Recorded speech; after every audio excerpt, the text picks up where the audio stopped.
Саламатсыздар, урматтуу Коом пресс сайтынын көрүүчүлөрү. Биз кезектеги цензурасы маекти баштап отурабыз. Ал эми бүгүн биздин конокто 7-чи чакырылыштын депутаты Султанбай Айжигитов. Бүгүн Султанбай агайды чакырган себеби жогорку кеңештеги, кийинки чакырылыштагы жогорку кеңештеги отурумдарда түрдүү маселелерди көтөрүп келет, чек арадан баштап айыл чарба маселесине чейин. Буга байланыштуу ушул азыркы тапта мыйзам чыгаруу жаатында кандай өзгөрүүлөр болуп атат? Анан кийин депутат болуп келгенден кийин ишмердүүлүгү кандай? Буга чейинки иш тажрыйбасы жана ушул иш тажрыйбасына таянып алдыдагы маселелерди кантип чечсек болот деген максатта сөз кылмакчыбыз. Бүгүн цензурасыз маекте сизге түрдүү суроолор берилет. Ушул жумуш иш тажрыйбаңыздан бери азыркы таптагы аткарып атканыңыз, анан кийин келечектеги ойлоруңуз боюнча. Мына сиз мисалы ошол Баткен область жөнүндө көп маселе көтөрөсүз да. Жана чек ара маселесинде бул депутат болуп келгенге чейин сизде ошол эксперт катары дагы пикириңиз көп угулуп келди да. Анткени сиз 2005-2008 жылдары ал жакта губернатор болгонсуз. Ал жак маселесин жеринен билесиз. Эми Баткен өзүнчө область болгондон бери кандай маселелер болсо ушул күнгө чейин ошол маселелер эле келе атат. Чек ара, суу, айыл чарба, калкты жумуш менен камсыздандыруу, социалдык абал бүт эле ошол боюнча эле калгандай. Анан кийин азыркы тапта ушул сиздин тажрыйбаңызга таянып кеңеш уккандар барбы? Бийликте аткаруу бийлигин айта турган болсо, ошого эле буга чейин премьер-министр болуп келди, азыр министрлер кабинетинин төрагасы, президенттер, же болбосо сиздер пикири айтсаңыздар да укпай калган ушулар болобу? Негизи сиздер менен эсептешеби? Биринчиден, Баткен облусунда 3-4 эле проблема бар да, ири мындайча айтканда. Жол, чек ара, суу. Анан булар баардыгы бири менен бири байланыштуу да. Аны чечкенде бирөөсүнү чечсең, мисалы экинчи, үчүнчүсү чечилет. Мисалы жолду чечсеңиз, чек ара менен суу чечилет. Мисалы чек араны чечсеңиз, суу менен жол чечилет. Ошондой да жер. Ошондуктан ал жерде мен революциядан кийин 2005 жылы губернатор болгонумда ошондо ушул 3 маселе аябай курч турганда, мындайча айтканда Баткен облусу ошол моментте деградировать эте баштаган. Мындайча айтканда ал жерден элдер көчүп бүт барды, жумуш жайлар жок, бүт бары жок, талкаланган. Анан жанагы биздин транспорттук эң негизгиси транспорттук жанагы эгемендүүлүгүбүз жок эле. Биз ошол жерде өзүңөр билесиңер, Өзбекстандын 2 чоң анклавы бар, анан Тажикстандын чоң анклавы бар да.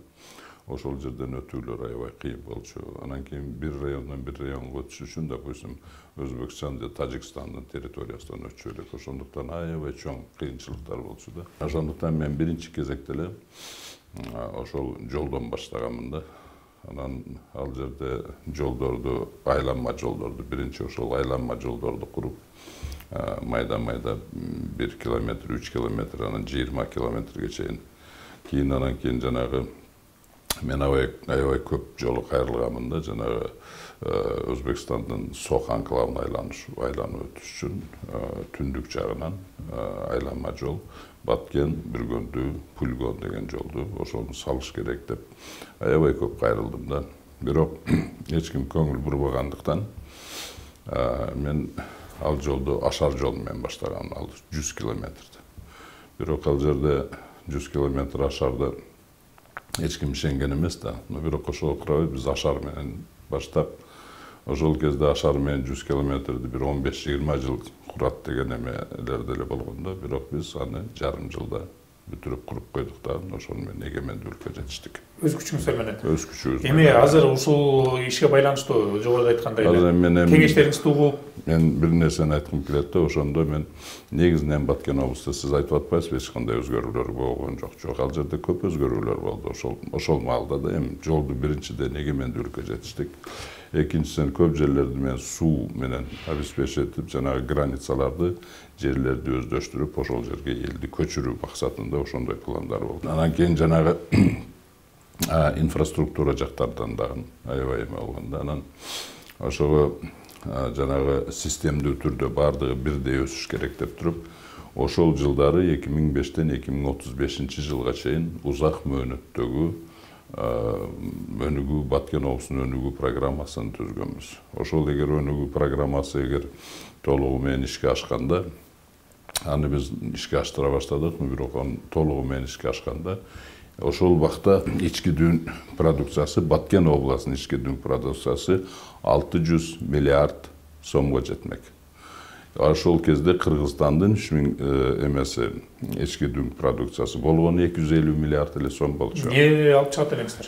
Ошондо ал багытта мындай да, ал жерде биринчиден 300 000 гектар бизде жер бар, өздөштүрүлбөгөн, ошолду өздөштүрүш керек эле.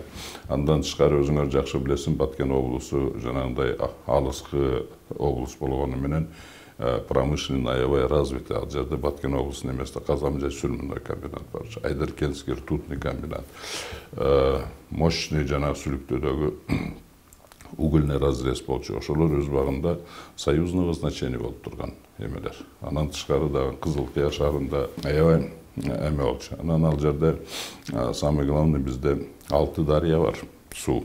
Ошол энергетика жагынан, гидроэнергетика жагынан потенциалы аябай чоң. Ал жерде мындайча айтканда Менделеевдин бүт таблицасы бар. Анан негизинен 6 миллиард тонна алюминийдин запасы бар. Эгерде ошол 6 миллиард тоннаны жылын миллион тоннадан даже добывать эткенде, почти 5000 жылга жетет да, мындайча айтканда бул вообще мындай нескончаемый эмеде запас. Кумтөр болуп кетпейт беле өзүнчө? Жок, азыр ага эч ким пока киреше элек. Ал убакта анан көрө кумторду иштеткенде кылып иштеткенче анан көрө жөн эле жатып турганы жакшы. Анда келечекте да бирөө жагын тыңырак бирөө келишет. Эми маселе мындай болуп атат. Сиз ушул маселелерди көрүп атасыз, бирок жанагы маселелер эмес, маселелердин үстүнөн чыгууну дагы көрүп атасыз. Мисалы жолго коюлду деп атасыз, 35-жылга чейин пландар коюлган, бирок ишке ашпай калды. Эми ишке ашырган адам болуп, сиз бул жакта губернаторлуктан түшүп калдыңыз. Бирок ушул идеяларыңыз бар да. Ал идея. Буну бирөө жагын кабыл алып, же болбосо кеңешиңизди сурап, же балким сиз пикириңизди айтсаңыз уккан учурлар барбы? Да, мен сизге бир нерсени айтып коеюн. Мен 94-жылдан баштап экономикалык коопсуздук, Кыргыз Республикасынын экономик коопсуздук деген теманын үстүндө мындай теоретический разработка менен заниматься этем да. Ошонун бери 24-25 жылдан бери эме кылып, 17-жылы мисалы мен бир эле Баткен облусу эмес, Кыргызстанды кыска мөөнөттө жакырчылыктан толугу менен чыгарып 5 жылдын ичинде, анан кийин 5 жылдын ичинде ылдамдуу өнүгүү жолуна салып коюш ошондой программа түзгөнмүн. Аны мен тиги биринчи Жээнбековдун эмесиге эме кылган, бирок алар көңүл бурган жок. Азыр мына Садыр Нуркожоевичтин эмесигеден предлагать этип атам, бирок Садыр Нуркожоевич ага презентация кылганымда ал киши угуп, жакшы экен, ушуну ишке ашырыш керек экен деп туруп, Баткен облусуна пилоттук вариант кылып ошол жерде ушуну ишке ашырыш керек деген заданияны берген, бирок презентация кылган почти 8 ай болуп калды, эч кандай бир кыймыл жок да. Ошондуктан мисалы мен айтып кетким келет да, мен үчүн мисалы Кыргызстанды 5 жылдын ичинде жакырчылыктан чыгарып өнүгүү жолуна салып коюш да көрүнүп эле турат да, дайын эле. Ошону уккан киши болсо жакшы болот эле да, ошону ишке ашырыш керек. Эми биз айтып атабыз, стратегиялар, пландар бар деп. Бирок ошол эле маалда мисалы ошол эле Султанбай Айжигитовдун стратегиялык пландары бар. Ошол эле маалда министрлер кабинети ага туура эмес иштерди жазышы мүмкүн. Мисалы кайчылаш келген деп коеюн, сиздин стратегияңызга.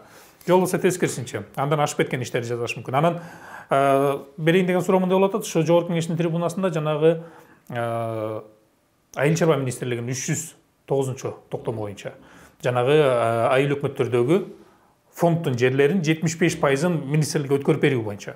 Эми бул жерде түрдүү пикирлер айтылат. Кээ бирлер айтат, ушул эгерде жанагы 75%-ды, эгерде 100 гектар бар болуп турган болсо, айыл өкмөттө 75 гектарын ири компанияларга, кооперативтерге берсе, ал жакта пландуу айдап себүү башталат. Мисалы, эгерде айыл чарба продукциясын өндүрсө, будай 75 гектарга будай себилет. Же болбосо 75 гектарга пияз айдалат. Анан кийин алдын ала мамлекет билет. Быйыл болжолдуу канча түшүм алабыз деп. Болбосо, мисалы, ар бир дыйкан 1 гектар же 2 гектар жеринде каалаган нерсесин айдап, болжолдуу пландуу дагы тамак аш коопсуздугу үчүн азыктар жок болуп калат. Же болбосо ошону эсептей албай калат деген пикир бар.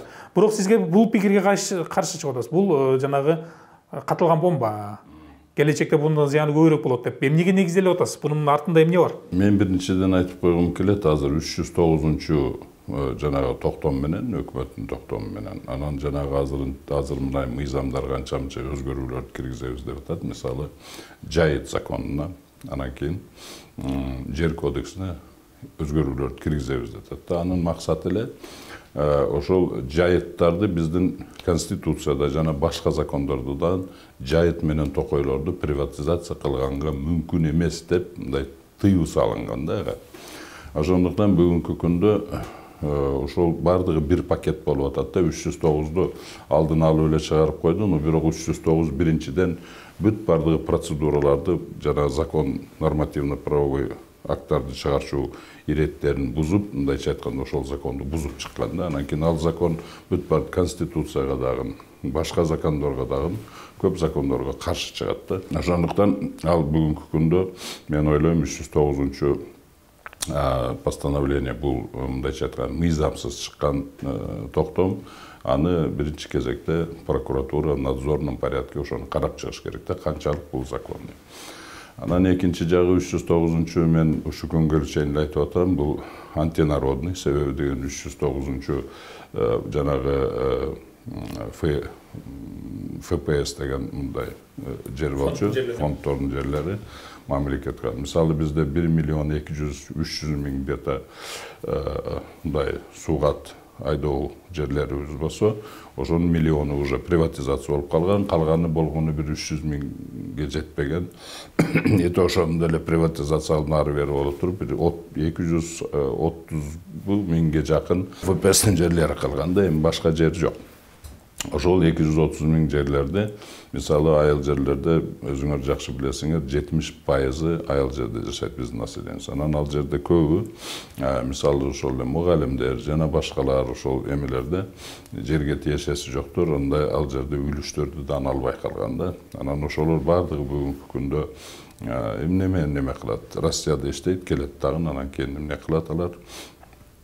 Эч жака салымы жок, үй кураттар, машина алат, анан анча-мынча аракелерин өткөрөт, анан кийин мал алып коет да. Азыр бүгүнкү күндө элетте только мал менен тирикчилик өтүп калган да. Ошондуктан анан айыл чарба менен. Ошондуктан ошол ФПСтин жерлерини арендага алып, ошентип тирикчилик кылып жүрөт да көп фермерлер. Башкача айтканда, дыйкандар ошол айыл өкмөттүн баягы фонддогу жерин, мисалы мен дыйкан боло турган болсом, 1 гектарын, 10 гектарын арендага алып, ошону иштетип, ошону тиричилик кылып ататтар да. Анан кийин ал жерде анан дагы жанагы атараптарда турган жайыттар менен пайдаланып, ошол менен тиричилик кылып, мал, анча-мынча малдарына эме кылып. Анан бул жерде мындай да, эгер азыр эми ошол жерлерди мындай чынында эле бүгүнкү күндө ошол ФПСтердин жерлери мындайча айтканда ал жерде деле коррупция аябай күч алган да. Аны оңдоштун ордуна булар айтып атат, мындай деп атат да, ошол жердин 75% болгондон эң сонун жакшы жерлерин алып туруп, анан кийин үрөөн чарба, асыл тукум чарба, анан кийин кооперативтерди уюштуруш керек, себеби деген ошол самый главный биздин проблемабыз, значит, низкоплодородный жанагы там животныйлар, анан кийин жана үрөөндүн начарлыгынан ошону үрөөн эме. Бирок бүгүнкү күнгө чейин үрөөн чарбаларды өндүрөбүз деп канча эмелер түзүп, бирөөсү да жыйынтыгы болгон жок да. Просто алар үрөөн чарбаларды ошолорду эле көп жерлерди, значит, арендага алып туруп, анан субарендага берип, ошону менен тирикчилик кылып келип атат. Же болбосо жөнөкөй эле барып туруп Россиянын немесинен бирөөлөр сатып алып келип, бир баа менен сатып алып келип, анан башка баа менен сатып атат. Кыскасы өздөрү өндүрүп чыга албай эле алып сатарлык менен аракет алып сатарлык менен элек болуп калган да. Мисалы жерди бере турган болсок, чындап эле мисалы мен өндүрүп баштайм. Бүгүнкү күндө анан кийин жанагы 309 эме менен карабайсыңар, бул мындайча айтканда ошол мааниде, себеби деген азыр ушул эмеге айыл чарбага аябай чоң эмелерди, акчаларды жумшап атат. Ошолорду освоение кылыш эле, мисалы ошол жерлерди алып туруп, ошол акчаны тартып туруп, анан кийин алар фактически бекер берилет ал жерлер. Ошол эле дайын эле определенный адамдар эле алат да, анан кийин берки ошол жерде 70% элибиз жашап аткан, ошону менен тирикчилик кылып аткан эле баягы жерлерден айрылып калат да, аябай чоң кыйынчылыктарга дуушар болуп калат да эл. Мисалга ала турган болсок, сиз ошол кайсы бир айылда дыйкансыз, сиз 1 гектар, 2 гектар жер иштеп жүргөнсүз фонддон. Мен ири кооператив болуп барып туруп, сизге иштеп аткан баягы 1-2 гектардан алып аткан жериңизди мен алып коюп атам да, ошондой болуп калат да. Бирок эгерде экинчи жагынан ала турган болсок, жанагындай азык түлүк коопсуздугуна жакшы кадам болбойбу? Анткени биз билебиз да, ошол эле кайсыл айыл өкмөттө эле Чоң Таш айыл өкмөтүндө мисалга ала турган болсок, быйыл 200 гектарга будай айдалды. Илгери билчү эмеспиз, ар бир дыйкан 1 гектардан 2 гектардан анан ал жерге техника киргизе албайсың. Да. 309 эме боюнча 75% ошол жерлерди Минсельхозго өткөрүп берет да, мындайча айтканда. Пайдалана бесплатное, безвозмездное пользование. Анан биринчиден айтыш керек, Минсельхоз бул мындайча айтканда саясий мындай эме да, ведомство. Булар айыл чарба саясатыны жүргүзүш керек. Булар түздөн-түз айыл чарба менен заниматься этиш керек. Чарба кылбаш керек, бул башкарыш керек. Бул башкарыш керек. Анан кийин эгер саясат кыла турган болсо, эмне обязательно ошол приватизация болбогон, бош болуп калган мамлекеттин жерин алып туруп эле анан кийин иштетиш керек. Эгер саясат кылсаңар, миллионго жакын жер уже приватизация болуп элдин колунда турбайбы? Эмнеге ошолорду уюштурбайсыңар? Эмнеге ошолорго мисалы финансовый мындай шарттарды түзүп бербейсиңер?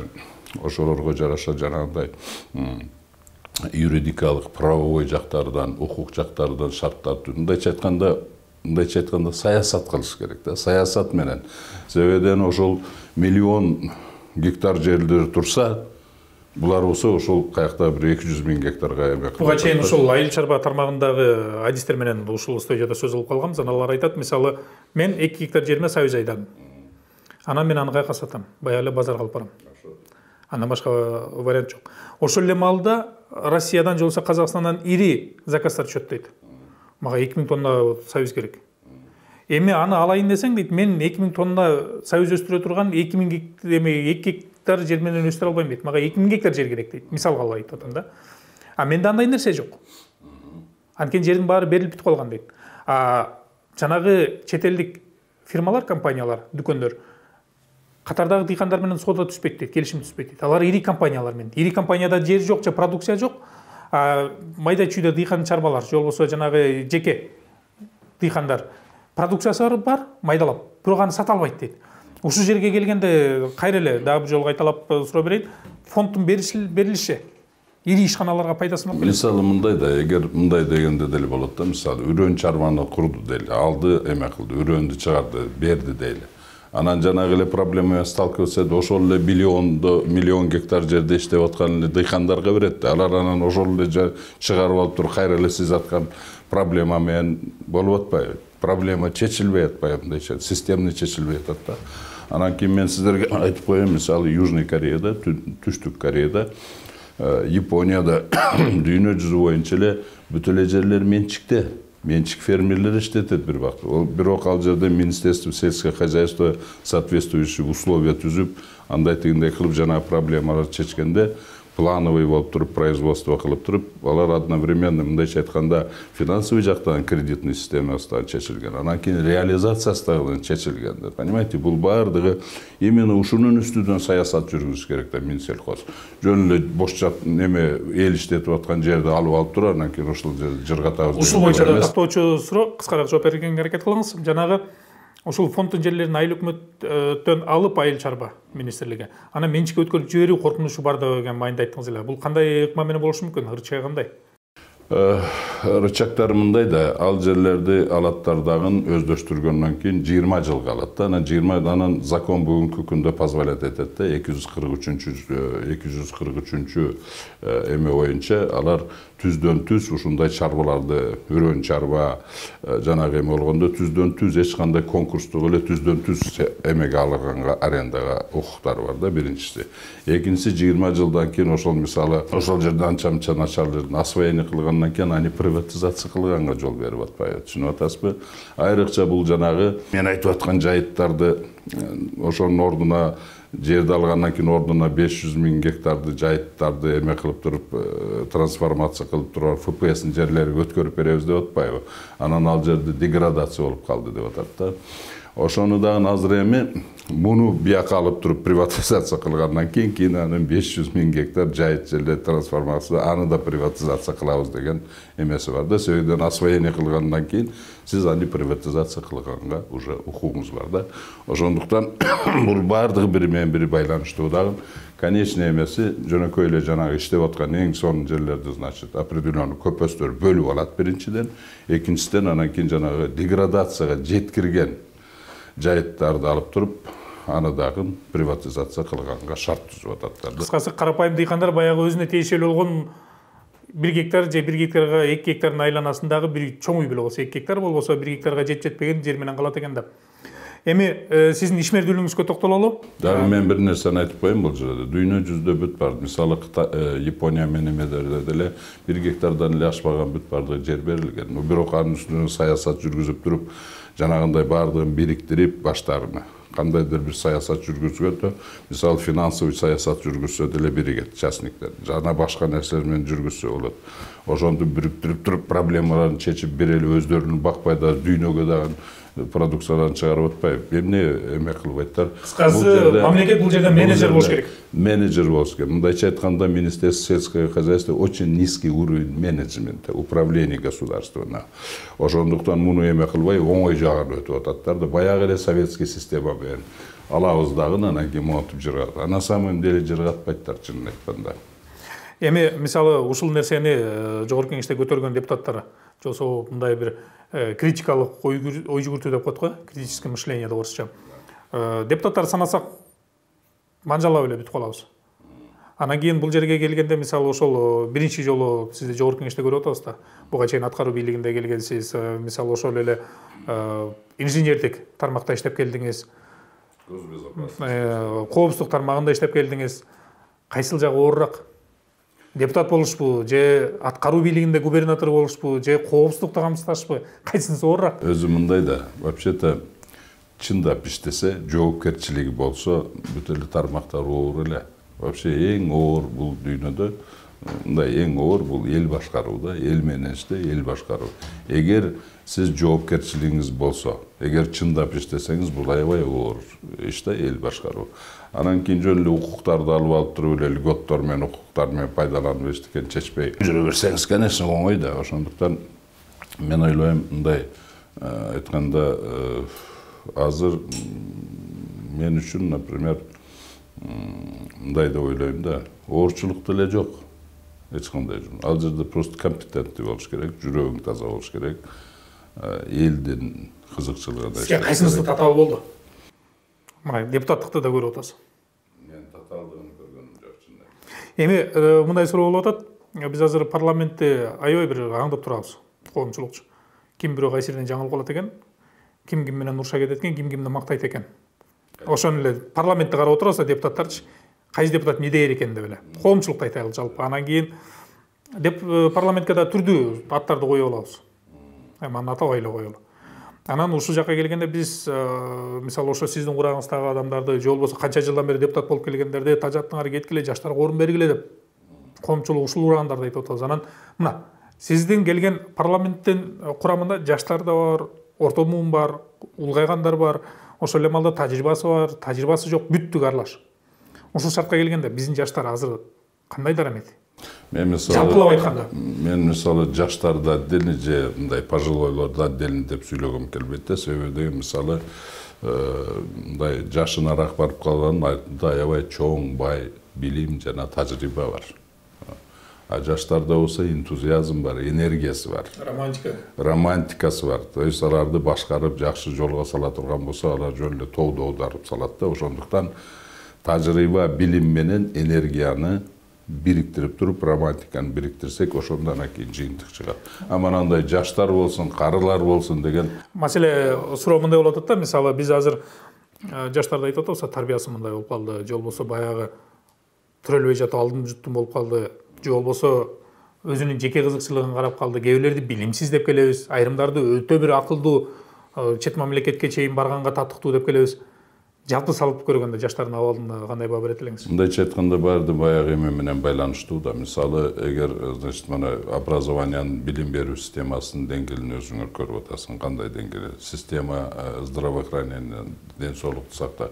Ошого жараша жаштардын дагы деңгээли ошого жараша болуп атпайт. Карабайсызбы? Анын арасында, конечно, жанагы аябай жакшы окуп тудастык кылып өздөрү эме болуп атканы, бул айткандай орустар айткан не из-за, а вопреки чыгып атат да. Ал таланты менен, өзүнүн өзөрлүгү менен чыгып аткан жаштарды көп. Ал мен жаштарды жаман деп айта албаймын, ал жакшы.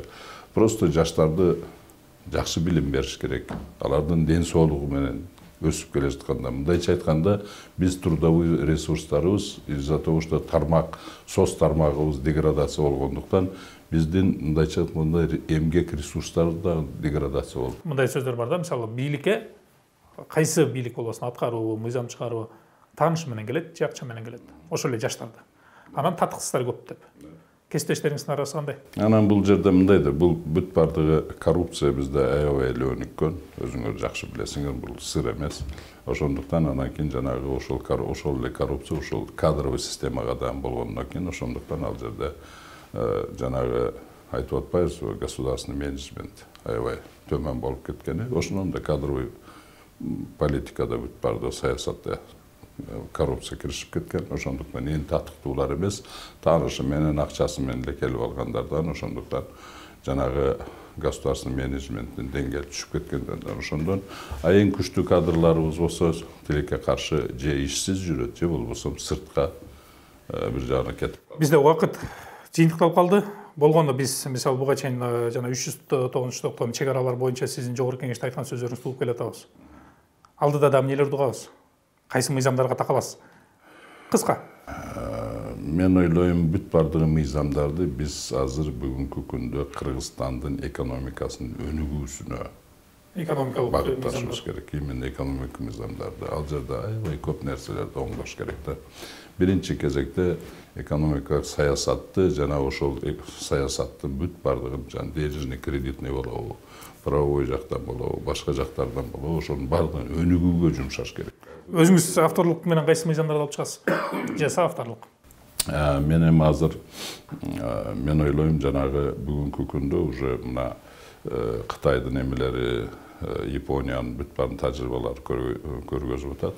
Мындайча айтканда интегральный экономика түзүш керек да. Мындайча айтканда план менен рыноктун преимуществолорун бириктирип, ошондой саясат жүргүзүш керек бүгүнкү күндө. Биз азыр чисто рынок өткөнбүз, рынок бүт бардыгын өзү чечет, мамлекет киришпеш керек деп жүрүп, либерализация өтүп жүрүп, ошондуктан бүгүнкү күндө ушул состоянияга келдик да. Мынабу эмелердин мисалы, особенно Кытай, Индия, ошол эле Южная Корея, Япония, ошол эле Америка, алар бардыгы план менен жашайт. Алар бардыгы план менен жанагы рыночный экономиканын преимуществолорун бириктирип туруп, бүгүнкү күндө интегральный саясат менен өнүгүп келе жатат. Биз эле мынабу рынокту бүт бардыгы чечет. Сүзүп атасыз, свободный плавание. Плаваниеде рынок бүт бардыгы өзү чечет. Анан кийин прибыль, основной, конечный цель. Развитие эмес, прибыль любыми средствами болот. Ошондуктан бул саясаттан биз кетишибиз керек, кайтышыбыз керек. Эгер өнүгөбүз десек, биз башка саясат, дүйнө жүзү совсем башка саясатка өтүп кетип атат. Интегральный, так сказать, экономика развития өтүп атат. Ушуну менен байланыш керек. Ыраазычылык билдиребиз, бизге убакыт бөлүп келгениңизге. Буюрса, жогорку кеңештин трибунасынан дагы өзүңүз сөз кылган ушул экономикалык багыттагы мыйзамдарыңызды дагы күбө болуп калат болушубуз керек. Эми эң башкысы ушул пикирлериңизде, сиздин сунуштарыңыз жогоруда айткандай, бардык багытта жетекчилик аткаруу бийликтери уксун деп ниет кылабыз. Эң башкысы жогоруда сиз айтып аткандай 309-токтом болобу, чек ара маселеси болобу, калка пайдасын тийсин дейбиз. Дагы бир жолу рахмат айтабыз. Урматтуу Компресс сайтынын көрүүчүлөрү, биз азыр цензурасынбай кылган темабыз бул Кыргызстандагы чек ара маселеси, айыл чарбасы жана экономикалык, мындан сырткары мыйзам чыгаруу жааты болду. Ал эми коногубуз 7-чакырылыштын депутаты, Баткен областынын мурунку губернатору Султанбай Айжигитов болду.